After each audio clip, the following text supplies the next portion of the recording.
Assalamualaikum warahmatullahi wabarakatuh. Hari ini kita akan kembali belajar bersama dan materi yang kita pelajari pada hari ini adalah pembentukan planet bumi. Sebelum mulai belajar, seperti biasa mari kita mulai dengan berdoa. Berdoa sesuai dengan agama dan kepercayaan masing-masing, dimulai. Dan satu lagi jangan lupa siapkan buku paket, buku LKS dan juga buku catatan kalian masing-masing agar kalian bisa memahami dan mengingat tentang materi yang kita pelajari pada hari ini.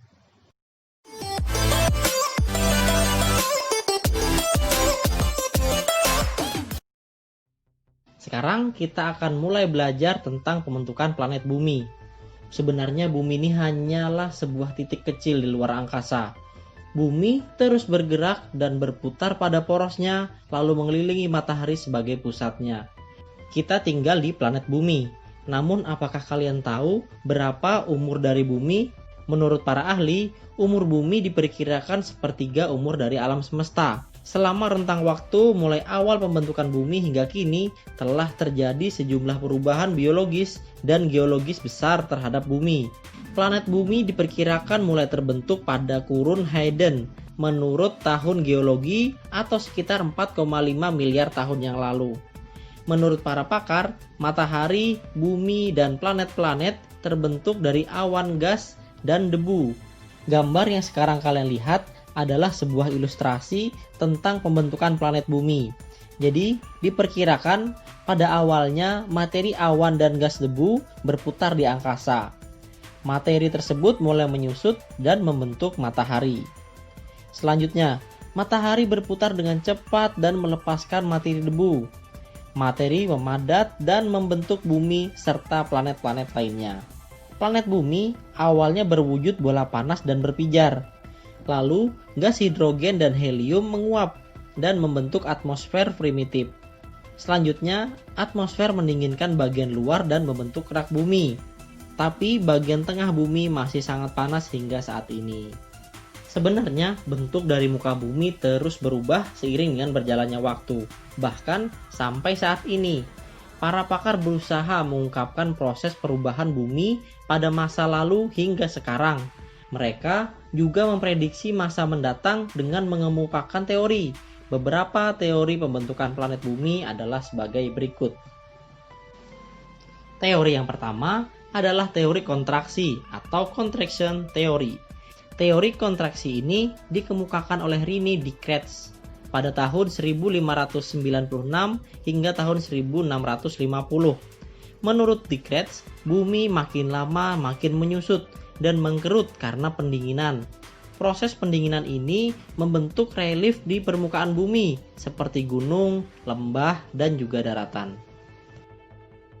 Teori yang kedua adalah teori dua benua atau Laurasia-Gondwana Theory.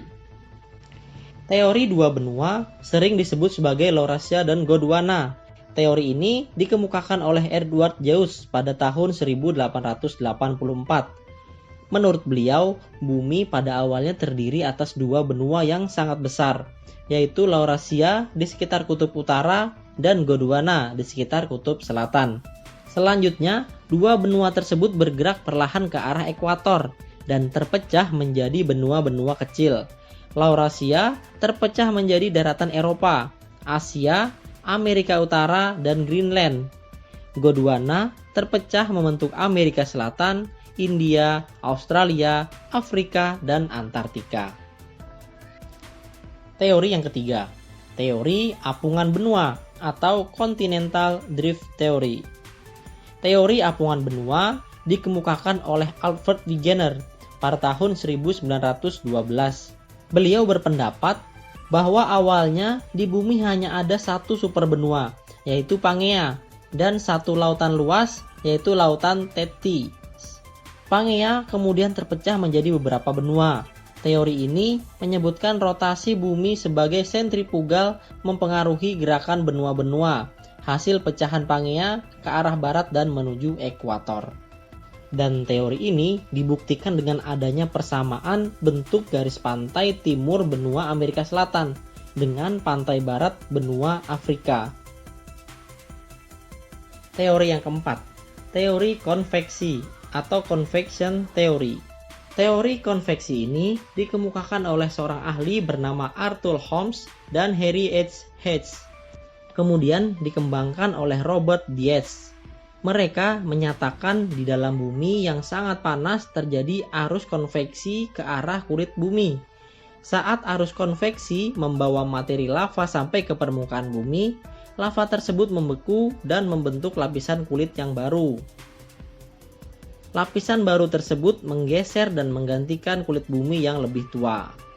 Bukti dari teori ini adalah terbentuknya pematang tengah samudra seperti Mid-Atlantic Ridge dan Mid-Pacific Atlantic Ridge. Dan teori yang terakhir adalah teori lempeng tektonik atau plate tectonic theory. Teori lempeng tektonik muncul setelah Alfred Lothar Wegener, pencetus teori apungan benua dari Jerman, menulis buku berjudul The Origin of Continent and Ocean pada tahun 1915. Wegener berpendapat benua yang padat sebenarnya terapung dan bergerak di atas massa yang lembek. Kerak bumi terdiri atas lempeng-lempeng tektonik yang seolah-olah mengapung dan bergerak atau bergeser di atas lapisan inti bumi yang cair, sangat panas dan selalu bergolak. Pergolakan magma di dalam bumi menyebabkan benua-benua bergeser. Kita lanjutkan dengan karakteristik lapisan bumi. Ketika kalian memakan telur rebus, apabila kalian perhatikan, sebenarnya telur tersebut disusun atas beberapa lapisan.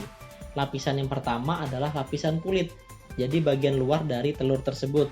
Lapisan yang kedua adalah lapisan daging. Daging ini yang berwarna putih. Lalu bagian inti dari telur tersebut yang berwarna kuning. Jadi sebenarnya bumi juga mempunyai struktur yang berlapis-lapis seperti telur tadi. Struktur tersebut memiliki karakteristik yang berbeda-beda. Jadi ada 6 lapisan yang terdapat pada bumi. Lapisan yang pertama adalah kerak bumi. Kerak bumi ini adalah bagian terluar dari bumi. Lapisan kerak bumi bersifat keras dan paling tipis dibandingkan dengan lapisan bumi yang lain. Ketebalan kerak bumi sekitar 6-40 km. Kerak bumi tersusun atas material padat yang kaya silium dan aluminium. Kerak bumi dan lapisan mantel bumi paling atas membentuk lapisan litosfer. Kerak bumi mengambang di atas mantel bumi yang bersifat lembek. Dan kerak bumi dibagi menjadi 2, yaitu kerak benua dan kerak samudra. Kerak benua menyusun daratan yang mengisi sekitar 79% volume kerak bumi. Kerak benua lebih tua daripada kerak samudra. Kerak benua memiliki ketebalan 30-40 km dan maksimum 70 km. Ketinggian rata-ratanya sekitar 800 meter dari permukaan laut dengan tempat tertinggi yaitu puncak Gunung Everest dengan ketinggian 8.848 meter.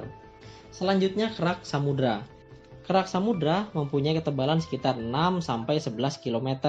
Kerak samudra menyusun lantai dasar samudra dengan luas sekitar 65% kerak bumi.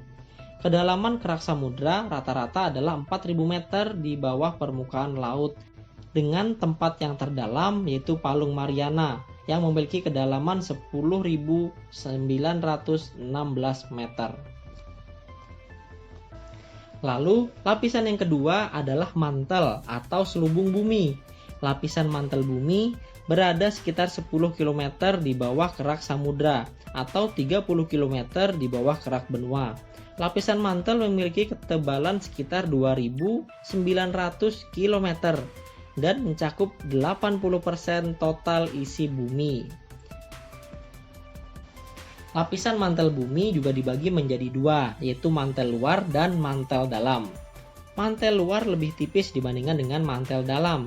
Mantel luar berada pada kedalaman 10-300 km di bawah permukaan bumi. Temperatur mantel luar itu kurang lebih 1400-3000 derajat Celcius. Dan selanjutnya adalah mantel dalam. Mantel dalam berada pada kedalaman 300-2890 km di bawah permukaan bumi dan suhunya kurang lebih 3000 derajat Celcius. Batuan penyusun mantel dalam bersifat kental karena tekanan yang tinggi. Dan lapisan yang terakhir adalah inti bumi atau core. Inti bumi merupakan lapisan bumi yang paling dalam dan menjadi pusat dari bumi. Inti bumi berbentuk menyerupai bola dan unsur utamanya adalah 90% besi dan nikel 8%. Inti luar berada pada kedalaman 2890 sampai 5150 km di bawah permukaan bumi. Ketebalan inti luar sekitar 2200 km. Inti luar melapisi inti dalam. Inti luar tersusun atas unsur besi, sedikit nikel, serta 10% sulfur dan oksigen. Material inti luar bersifat cair dan temperatur rata-ratanya adalah 4000 sampai 5000 derajat Celcius. Dan lapisan yang terakhir adalah inti dalam. Inti dalam berada pada kedalaman 5150 hingga 6370 km di bawah permukaan bumi dan ketebalannya sekitar 1250 km. Inti dalam tersusun atas besi, nikel, serta unsur ringan seperti sulfur, karbon, dan oksigen. Temperatur inti dalam sekitar 5000 sampai 6000 derajat Celcius. Inti bumi bagian dalam bersifat padat karena tekanan yang sangat tinggi. Dan materi yang terakhir adalah gerakan lempeng tektonik. Gerakan lempeng tektonik ini masih berkaitan dengan teori lempeng tektonik atau plate tectonic theory. Menurut Alfred Lothar Wegener, kerak bumi terdiri atas lempeng-lempeng tektonik yang seolah-olah mengapung dan bergerak di atas lapisan mantel bumi yang cair, panas, dan selalu bergejolak. Permukaan bumi yang tampak rata sebenarnya terpisah-pisah menjadi beberapa bagian yang disebut dengan lempeng tektonik.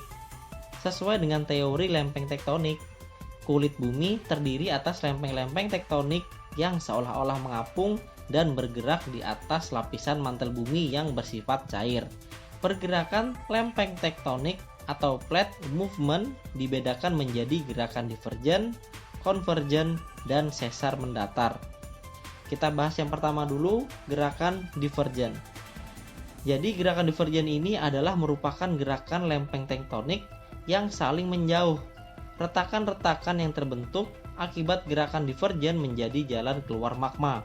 Magma yang mengalir sampai di permukaan bumi dapat membentuk pulau-pulau vulkanik baru. Selanjutnya, gerakan konvergen. Gerakan konvergen merupakan gerakan lempeng-lempeng tektonik yang saling mendekat dan menimbulkan tumpukan antar lempeng. Jadi, lempeng-lempeng tektonik akan bertabrakan.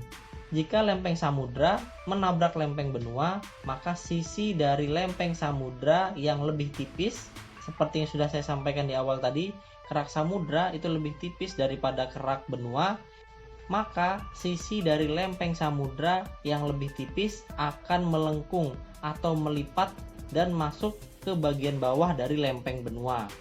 Proses masuknya sisi lempeng samudra ke bawah lempeng benua itu disebut sebagai subduksi. Dan yang terakhir adalah gerakan transform atau sesar mendatar. Merupakan gerakan lempeng-lempeng tektonik yang saling bergesekan berlawanan arah.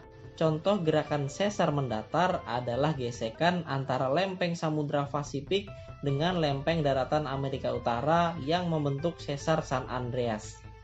Patahan San Andreas adalah bukti terjadinya gerakan sesar mendatar di daerah Amerika yang memiliki panjang sekitar 1.200 km dari San Francisco di utara hingga Los Angeles di selatan Amerika Serikat. Demikianlah pembelajaran kita pada hari ini. Mudah-mudahan dapat dipahami dengan baik dan bermanfaat untuk kehidupan kita sehari-hari. Terima kasih atas perhatiannya. Mohon maaf apabila ada salah kata. Assalamualaikum warahmatullahi wabarakatuh. Selamat pagi dan salam sejahtera untuk kita semua.